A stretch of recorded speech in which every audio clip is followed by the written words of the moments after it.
The Music of Motion, Modeling Dynamic Systems. Part 1, Mapping Cognition, Visualizing Energy and Information Systems. If you ever ran to catch a ball and caught it, you already know that things move in predictable ways. To catch a ball in the future, you must answer 6 questions in the present.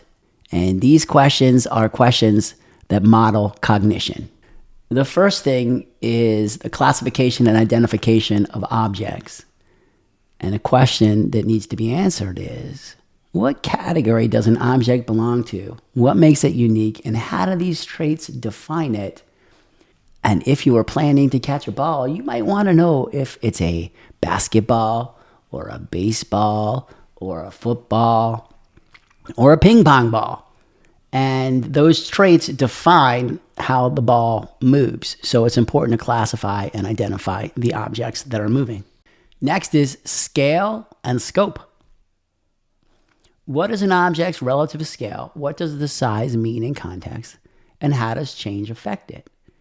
So if you've identified a ball that's a marble or a ping pong ball or a tennis ball or a planet, and those things have different relative sizes, and the relative sizes affect the way the objects move. Next is position and context. And this is about a spatial mapping. And the question is, where is the object on a map? What does its location mean? And how does movement change both where it is and the meaning of where it is? And an example of this is a football that is spiraling in a smooth pattern, moves differently than a football that's tumbling end over end.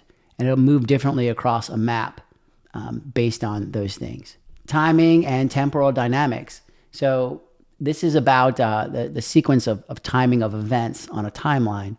So the question is, when does the object exist on a timeline?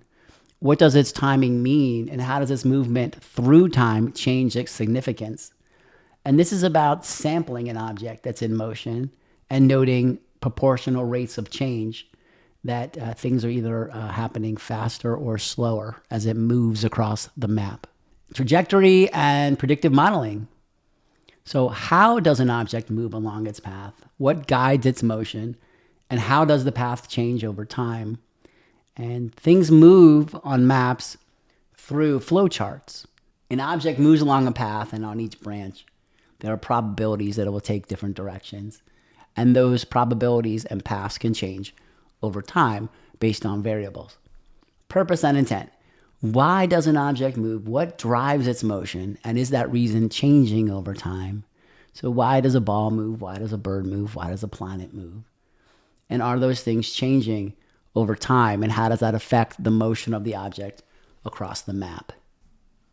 By analyzing position, scale, type, timing, trajectory, and cause, you can predict the ball's future location, adjust for changes, and move to intercept it.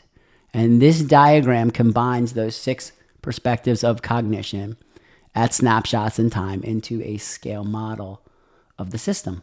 To catch a ball, you predict its future position, trace your steps backward, and move at the right speed to intercept it.